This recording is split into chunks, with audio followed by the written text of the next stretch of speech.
Good morning, gang. Happy Sunday morning here. So, figured come up with something here, make you think a little bit today. We're all getting frustrated. We know it, okay? I see it in the comments. I see it on other channels. Everybody's like, we got to do something, we got to do something, we got to do something. And I agree. And I've been trying to do something. Some people agree with me and some people don't. And that's fine, okay? That's why we got the Freedom Gathering started, to do something. And obviously there are plenty of people who are pissed off enough that say, we need to do more, we need to do more. Okay? And my question to every single one of those people is, what's your idea? Okay? And I've yet to hear one. Okay? And that's fine. There's a lot of people out there in every facet of life that are all talk and no action. I think every politician, okay? All I know is this: at the end of the day, if this all goes our way, great. If it all goes the other way, I'm going to be highly pissed off. But at least I will go to bed at night saying, I tried something, okay? And everybody else who says, oh, I bitched and everything like that and said we needed to do something and never did anything, okay, that's fine. That's your choice.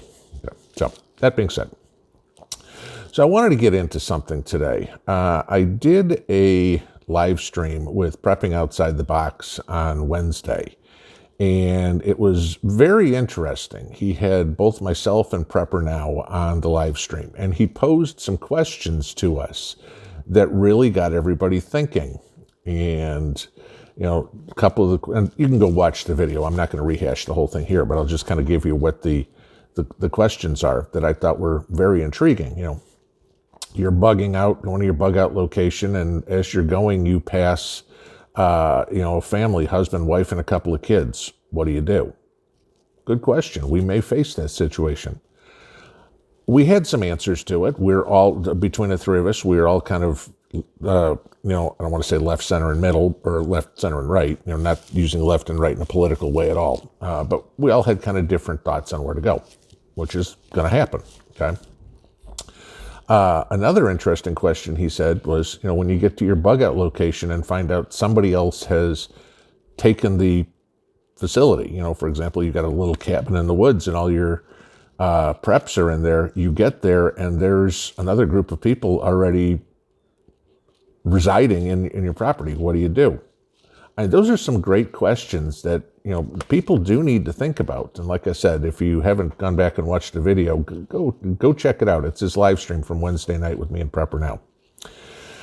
But that got me thinking, okay, and I had to go take a drive today to clear my head, because every once in a while my blood starts to boil with everything that I see between online, in the news, on YouTube, on TV, whatever it is. And I just need to get away, go crank some music and go for a drive and just clear my head. Okay. So I just got back from that drive. So my blood pressure's down a little bit, and that's a good thing.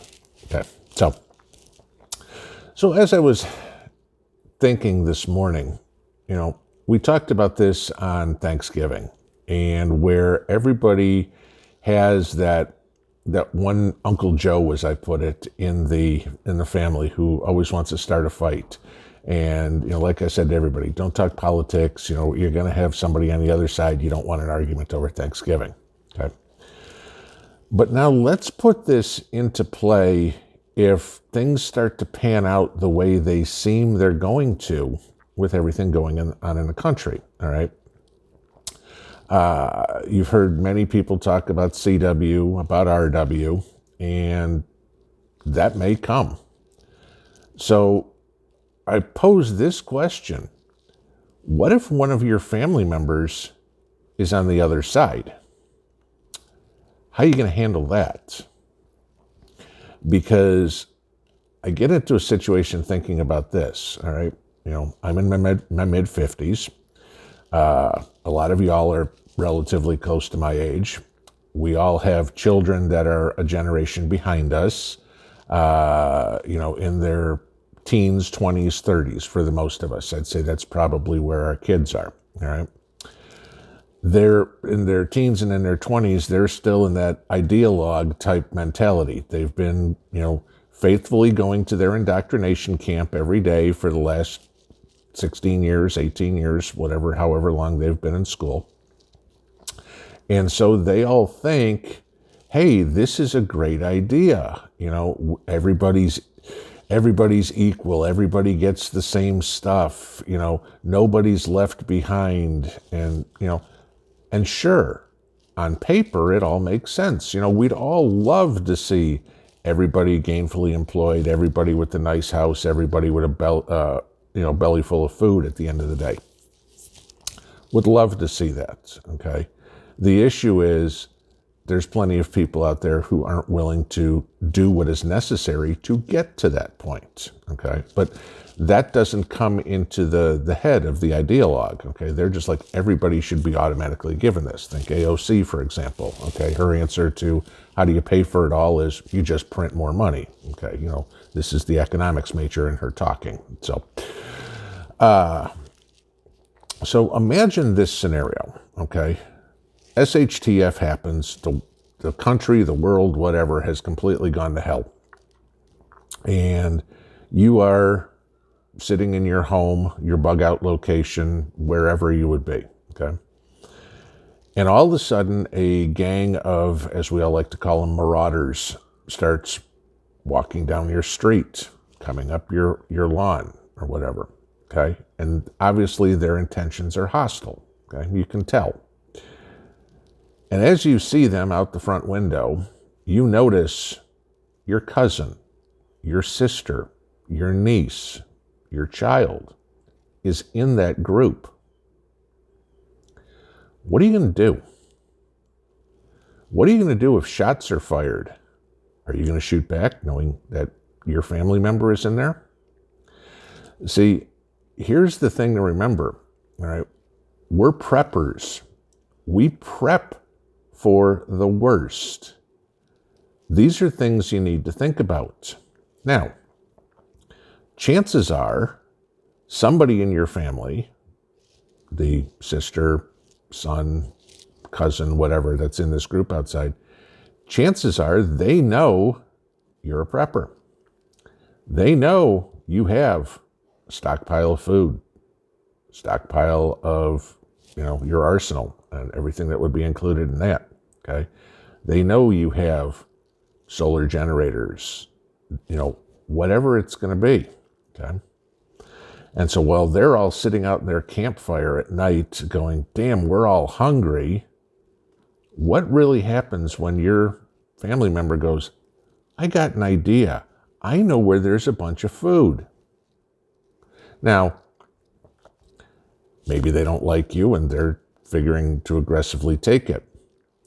Maybe in their head, they're thinking, hey, we can go over to Uncle Charlie's house and he'll give us a bunch of food. The rest of the group, okay, of course, is probably thinking, yeah, we'll just run over Uncle Charlie's house. Who cares? Who cares about Uncle Charlie? If what do you do? Okay. This is a real situation that a lot of people could face, okay? The brother versus brother scenario in an SHTF situation, okay? You think it doesn't happen that way? Oh, everybody in my family is all, we all think alike. I'll give you a quick example. Go back and do a search on Wikipedia for the term brother against brother, okay? That should take you 10 seconds. In there, in the Civil War, you will find 10 examples of where one brother was on the Confederate side, one brother was on the Union side. And it wasn't just two hayseeds out in the field shooting each other. These were colonels, generals, leading the armies against their brother who was leading the other side's army, okay? So, yeah, it happens. There are examples throughout conflicts all over the world like this. Don't think you're going to be immune to it when it happens. It may be a coworker. It may be a neighbor. It may be anybody. If SHTF comes and you are forced to defend yourself, okay, and again, that's always been the only way that I'm going to advocate for any sort of action. Let's use that word. Are you going to be able to do it? It's going to be really hard. You know, when you see, the guy who works on the line next to you coming up your front drive, when you see your kid, when you see your uncle or your cousin coming up, pitchfork or whatever it would be, we're taking his place over. Are you going to be able to defend yourself, or are you going to be the one that's 6 feet under when it's all done? Okay. It's a really, really tough question to think about. We can probably all think about somebody in our family who is probably going to be on the other side when all this goes down. Prepare yourself for that mentally, okay? That's in my opinion, the ultimate exercise in prepping. What are you going to do in that situation? Pinball out.